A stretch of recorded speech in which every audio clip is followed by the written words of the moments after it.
চলুন একদম শুরু থেকে শুরু করি। আমার ভিডিওতে এরকম ডেকোরেশনের কাজ, প্যান্ডেল দেখতে পাওয়াটা খুব কমন ব্যাপার হয়ে গেছে আপনাদের সবার কাছে হয়তো। হ্যাঁ, অবশ্যই কমন ব্যাপার, কারণ আমি বেশিরভাগই এইরকম সিচুয়েশনেই থাকি যে হয়তো বিয়ের কোনো কাজ বা বিয়ের কোনো রিসেপশনের কোনো ব্রাইড বা কিছু না কিছু লেগেই থাকে আমার ভিডিওতে। তো হ্যালো সবাইকে, কেমন আছেন সবাই? আশা করি সবাই খুব ভালো আছেন। আমি একটু একটু ভালো আছি, আর কেন একটু একটু ভালো আছি সেটাও আপনাদের অন্য কোনো ভিডিওতে আপনাদেরকে অবশ্যই বলবো। আর অনেক দিন আপনারা আমার কোনো ভিডিও দেখতে পাননি, তাই ভাবলাম আজকে আপনাদের জন্য একটু কিছু পোস্ট করা যাক। তো যেই কারণে আপনাদের জন্য নিয়ে আসলাম একটা বিয়েবাড়ি ব্লগ।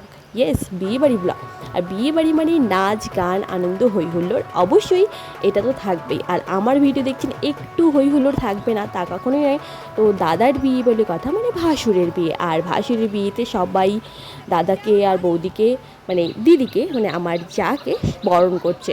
হ্যাঁ, বরণ করা হয়ে গেছে। আর যেহেতু আমাদের সন্ধ্যেবেলা ফিরে আসে বউ নিয়ে, তো সন্ধ্যেবেলাই দাদাকে হচ্ছে খাট দেওয়া হয়েছিল, সেই খাটটাই সব ভাইয়েরা মিলে তুলতেই লেগে পড়েছে। আর খাটটা এত ভারী ছিল, সত্যি বলছি, সবাই হাঁপিয়ে গেছিলো এই সিঁড়ি দিয়ে খাট তুলতে।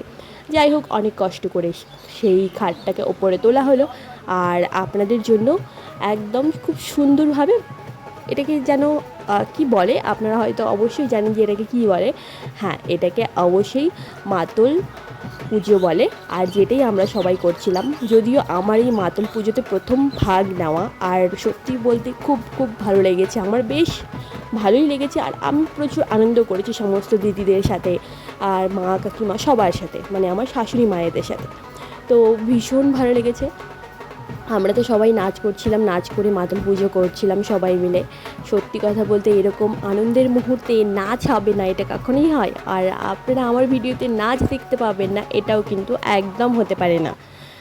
তো যেহেতু আজকে বউভাত, আর বউভাতের সমস্ত কাজকর্ম দাদারা সবাই মিলে শুরু করে ফেলেছে। যোগাড় যন্ত্র, যেহেতু অনেক মানুষের আয়োজন, তো সেটার জন্যই সকাল সকাল সবাই মিলে লেগে পড়েছে। আর আমিও অর্ধেক রেডি হয়ে লেগে পড়েছি দিদিকে সাজানোর জন্য। হ্যাঁ, অবশ্যই আমি শুরুতেই বলেছি আমার ভিডিও, আর এখানে কোনো ব্রাইড থাকবে না, আর কোনো প্যান্ডেল থাকবে না, এটা কখনোই হয় না। আমার ডেলি ব্লগের মধ্যে কম বেশি এই কটা জিনিস। আর সত্যি বলছি, আমি যতই ব্যস্ত থাকি না কেন, আর আমার যতই মন খারাপ থাকুক, আর আমি যতই তাড়াহুড়ো করে কাজ করি না কেন, আমার প্রত্যেকটা ব্রাইডকে কিন্তু আমি 200% দিয়ে সাজানোর চেষ্টা করি। মানে আমি যতটুকু জানি তার মধ্য দিয়ে, আর এর থেকে বেশি আমি জানি না। আর যতটা জানি, ভুল ত্রুটির মাঝখানে যতটুকু সম্ভব সব কিছু শুধরে নিয়ে আমি আমার কাজ করি। আর আমার ব্রাইডকে যেন সব থেকে বেশি সুন্দর লাগে, সেই চেষ্টাই সব সময় আপ্রাণ করে যাই। তো প্রত্যেকটা জিনিস আমার প্রত্যেকটা ব্রাইডের কাছে শুনে শুনে করি। বৌদিকেও আজকে সেইভাবেই আমি সাজিয়েছি। আর সাজাতে সাজাতে মাঝখানে ভাত কাপড়ের অনুষ্ঠানের জন্য ডাকা হয়েছিল, তো সেই ভাত কাপড়টা সেরে এসে তা বৌদিকে রিটাচ করে একদম ফাইনাল কমপ্লিট করে দিয়েছি। আর বৌদিকে কেমন লাগছে সেটাও কিন্তু অবশ্যই কমেন্ট করে জানাবেন। আর আমার ভিডিও কেমন লাগে সেটাও। আর আজকের ভিডিওটা এই পর্যন্তই, দেখা হচ্ছে অন্য একটি ভিডিওতে। ততক্ষণ সবাই ভালো থাকবেন, সুস্থ থাকবেন, টাটা।